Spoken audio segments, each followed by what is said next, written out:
Assalamualaikum. Hari ini tanggal 3 Juni 2025, IHSG turun sedikit ya, 0,29%. Masih terjadi koreksi 5 hari berturut-turut dan terjadi penurunan dari puncak kira-kira baru sekitaran 3,1%. Kalau ditarik Fibo dari puncak juga masih di area 78 ya, belum ke area 61,8. Jadi masih ada beberapa kemungkinan yang bisa terjadi di IHSG, jadi nanti kita tunggu saja apakah akan tembus di bawah 78% dari Fibo ataukah bisa menyentuh ke 61,8. Kondisi per sekarang pun juga sudah menyentuh di MA 20 ya. Udah tembus di MA 200-nya tapi sudah menyentuh di MA 20. Oke, hari ini saya akan bahas salah satu berita dari snipnya di Stockbit ya. Pemerintah rilis stimulus ekonomi jilid 2 tapi tanpa diskon listrik. Jadi tanggal 2 hari Senin resmi menggulirkan paket stimulus senilai 24,44 triliun rupiah untuk mendukung laju pertumbuhan ekonomi katanya. Tapi paket ini tidak mencakup diskon listrik sebesar 50% yang diwacanakan dibagi pada rumah tangga yang sampai 1,1300 volt ampere. Tapi Menteri Keuangan Sri Mulyani mengatakan bahwa ya ini karena penganggaran lambat ya nggak jadinya. Kemudian sebagai gantinya itu menggandakan nominal bantuan subsidi upah dari 150.000 ke 300.000 per bulan untuk pekerja yang gajinya di bawah 3,5 juta atau sesuai upah minimum provinsi serta 565.000 guru honorer pada Juni dan Juli 2025. Selain itu di Juni-Juli juga ada diskon tiket kereta api 30%, diskon tiket kapal laut 50%, diskon tarif tol 20%, bantuan sosial tambahan dana 200.000 per bulan dan 10 kg beras untuk 18,3 juta keluarga program kartu sembako, diskon kecelakaan kerja, jaminan ya, sebesar 50% untuk 2,7 juta pekerja di lingkungan 6 industri padat karya. Sebelumnya pemerintah telah merilis stimulus jilid pertama pada Januari-Februari 2025 yang kemarin ada diskon listrik ya. Terus pada 1Q 2025 sendiri pertumbuhan ekonomi hanya mencapai 4,87%, lebih rendah dibandingkan target 25 di level 5,2% year on year. Konsumsi rumah tangga melandai ke level 4,89 versus 4,91 year on year. Sumbernya dari Tempo dan Sekretariat Kabinet. Baca berita ini itu saya merasa gimana ya? Bersyukur ya. Mending lah daripada tidak sama sekali gitu. Tapi kenapa baru sekarang gitu loh. Ini saya coba tanya. Saya pikir teman-teman di sini semua yang nonton YouTube saya itu termasuk kelas menengah ya, karena definisi kelas menengah itu adalah pendapatan berdasarkan data pusat statistik. Kelas menengah itu memiliki pengeluaran 2 juta per bulan hingga 9,9 juta per bulan per kapita. Jadi kalau kita punya pengeluaran 2 juta per bulan per kapita, artinya gini. Kalau dalam satu keluarga itu ada 2 orang, suami dan istri, paling tidak berarti 4 juta sebulan. Tapi kalau ada 4 orang, berarti paling tidak sekitar 8 juta sebulan. Artinya kalau pengeluaran kita itu per orangnya sekitar 2.040.000 sampai 9,9 juta per kapitanya per bulan, maka kita itu termasuk kelas menengah. Di atas itu termasuk kelas menengah atas ya, atas kelas 1. Di bawah ini, di bawah 2 juta per bulan per kapita atau per orang berarti kelas bawah. Nah, kondisi kelas menengah kan sudah banyak disampaikan sebelumnya bahwa ada terjadi banyak penurunan. Ini di data ini si Tempo ini bikin berita ini bagus banget sebenarnya. Tapi sebenarnya ini berita sudah cukup lama ya. Tapi saya coba sampaikan di sini untuk refleksi atau melihat dari sudut pandang kita sebagai retail investor gitu. Proporsinya yang kelas menengah itu yang biru. 2019 itu 21,45 juta orang. 21,45%. Kemudian 2021 turun ke 19%. 2022 turun ke 18%. Ini datanya BPS ya. 2023 turun ke 17%. 2024 turun ke 17,13. Ini 17,4 ke 17,13. Kemudian jumlah jutanya pun juga turun. 57 juta, kemudian 53 juta, 49 juta, 2023 48 juta, 2024 tinggal 47 juta. Yang warna oranye itu yang menuju kelas menengah. Nah, yang menuju kelas menengah itu makin banyak. Artinya dari kelas menengah turun ke menuju kelas menengah. Kemudian yang merah itu rentan miskin. Di rentan miskin naik juga tiap periode waktu di sini. Dari 54 juta ke 2024 itu 67 juta. Jadi pindah ke dua kuadran ini, dua grafik. Karena yang miskin masih sekitar 25 juta orang. Jadi dia geser-geser di warna oranye dan warna merah. Nah, tanda-tanda ini tuh sebenarnya sudah lama loh. Tapi kenapa sepertinya agak cuek gitu loh. Kalau sekarang baru dikeluarin, kemarin Januari Februari nggak ada efek. Bukan nggak ada efek, bisa jadi ada efeknya. Tapi karena sudah terlanjur parah kan. Nah, saya coba cari histori karena apa yang saya rasakan itu paling saya alami lah. Itu adalah tiket, ya, tiket kemudian tol, tarif tol. Pertama mengenai tarif tol.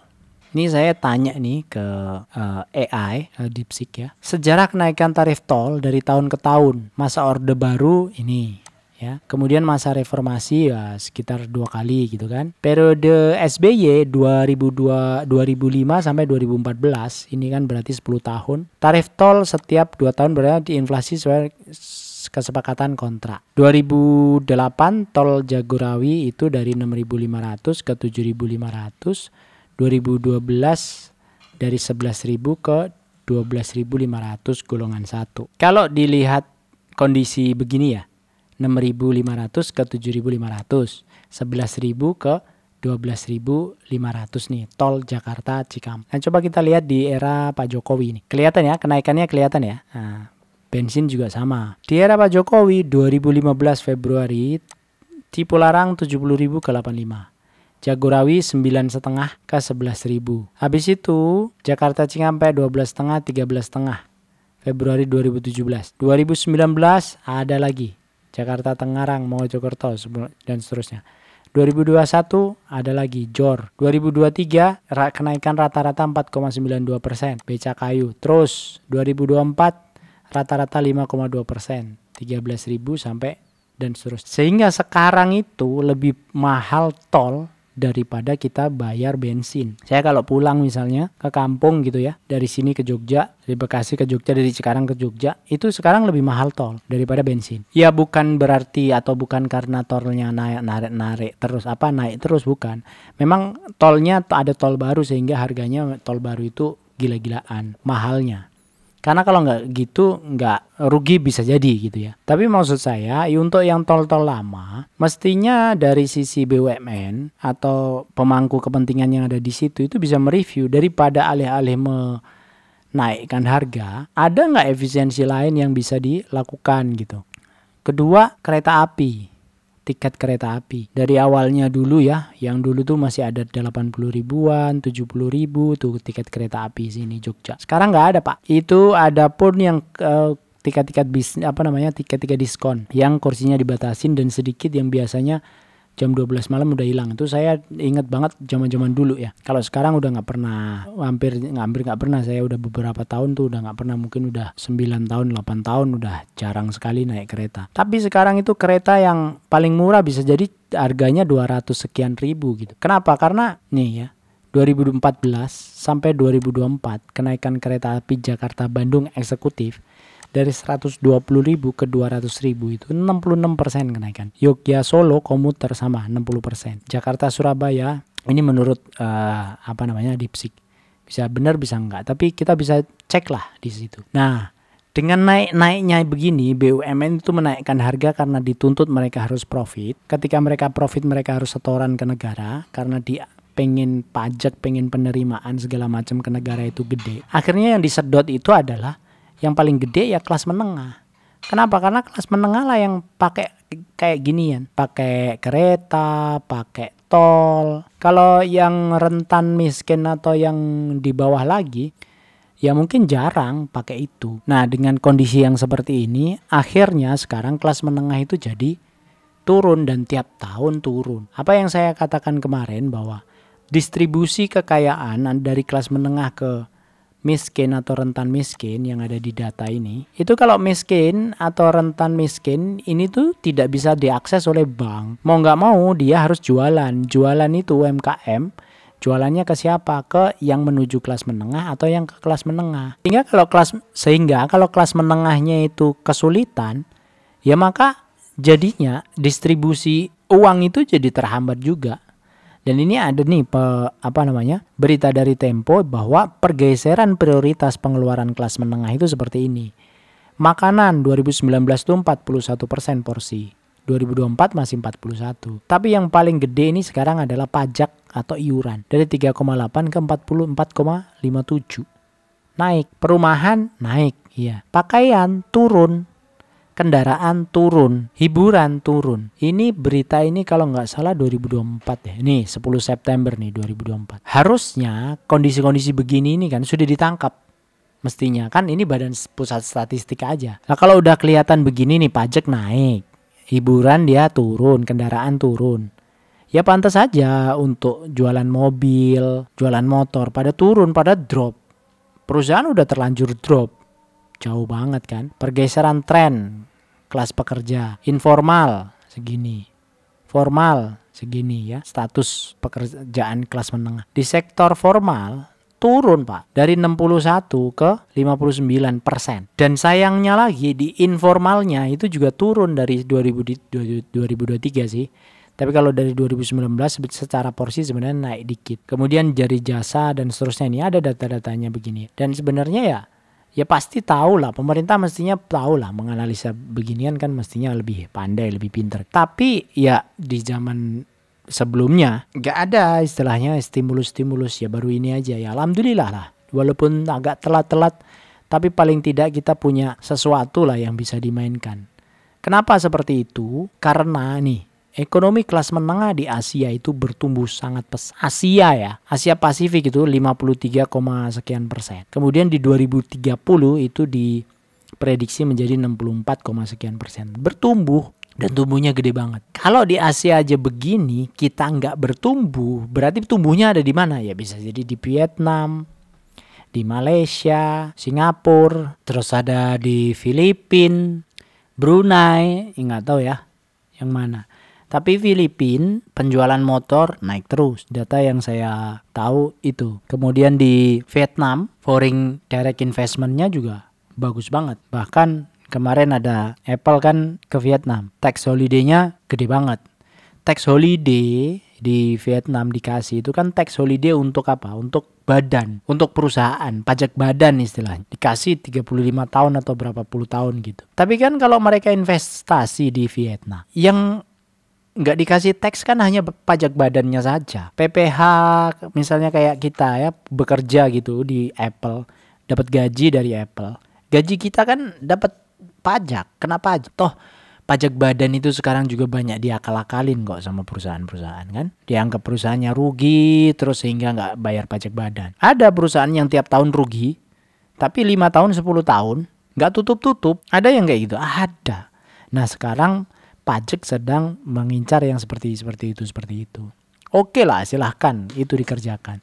Tapi kan kalau kayak kita bersaing dengan negara-negara lain yang kayak Vietnam bisa ngasih pajak libur bisa puluhan tahun seperti itu, kemudian kita seolah-olah kita jual mahal dengan kondisi sekarang yang seperti ini, ya jangan mahal-mahal gitu loh maksudnya. Sekarang udah kepalang tanggung begini, sibuk semua bikin stimulus dan nggak tahu sejarah begini ya kayak berulang gitu aja. GDP pada waktu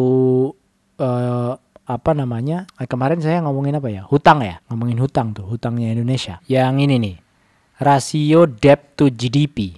Ya, kalau kita lihat tahun 2000 ya, ini pas waktu krisis kan. Habis itu turun sampai 2000 berapa ya Pak SBY 2005 kan? Nah ini 2005 42%. Turun terus sampai beliau selesai 2014 kondisinya stabil 24%. Habis itu ganti Pak Jokowi. Wah, udah mulai tuh ya. 2015 naik lagi. Puncaknya di Covid kemarin 39% dari digit. GDP 41% dan seterusnya. Dibilangnya ini masih sehat. Coba dibandingkan yang lain. Ya memang kalau dibandingkan sama Amerika misalnya, itu bisa sampai 124% Amerika. Tapi mereka ini kan sebenarnya kan mereka ini negara maju gitu. Kalau ini logikanya kan dibandingkan ini GDP. GDP itu kan gross domestic product ya. Jadi bukan pendapatan. Pendapatan itu kan penerimaan negara. Pendapatan itu kan kayak APBN 3.000 sekian. Tapi kalau ini dibandingkannya bukan terhadap pendapatan, terhadap produksi kan. Nah saya nggak tahu detailnya, tapi bagi saya logika saya ini tuh kurang masuk gitu. Mungkin ada yang lebih ahli daripada saya yang menyampaikan sini. Tapi buat saya ini kurang masuk. Kenapa? Negara boleh berhutang 40% atau berapa puluh persen dari omset, oke? Dari omset. Sedangkan individu atau perusahaan atau kita kalau punya perusahaan, punya pendapatan, kita berhutangnya, cicilan hutang segala macam itu kan kita hanya boleh kan 30% dari pendapatan. Nah sekarang posisinya negara itu boleh berhutang dan boleh defisit. Gimana tuh? Defisit tiap tahun loh dari APBN. Boleh. Yang penting nggak boleh di atas 3%. Satu, defisit tiap tahun berarti kita harus ngutang terus. Udah gitu utangnya dibayar oleh utang baru lagi. Kemarin ada yang nanya, gimana bang?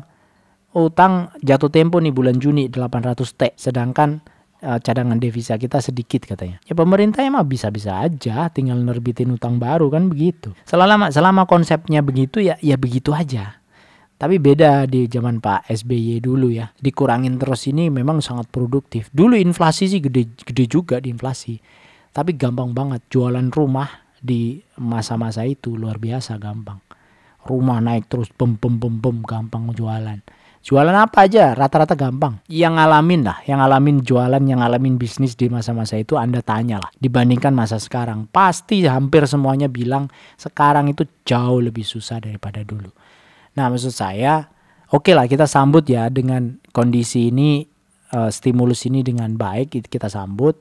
Tapi jangan kita itu mengulangi kesalahan-kesalahan yang sama yang sudah terjadi hanya karena ambisius 1-2 orang gitu ya. Kayak IKN tuh sekarang gimana itu posisinya IKN. Saya bukan berarti itu nggak mendukung itu, tapi janganlah dengan kondisi yang dipaksakan. Studinya belum selesai, AMDAL belum selesai, harus begini harus begitu, dipaksakan. Sekarang kondisinya kayak gini, kan repot, semua repot. Ada hubungannya nggak dengan kita? Ada Pak. Nanti ujung-ujungnya bayarnya hutang-hutang itu berdasarkan apa? Bayar based on pajak. Pajaknya naik, BUMN diminta untuk setoran. Kalau BUMN diminta untuk setoran, cara paling mudah, satu-satunya cara paling mudah ngapain? Naikin harga. Nah, tiket kereta naik, tiket pesawat naik, PLN naik, dan semua itu ada hajat hidup orang banyak. Nggak ada saingan mereka. PLN nggak ada saingan, kereta api nggak ada saingan.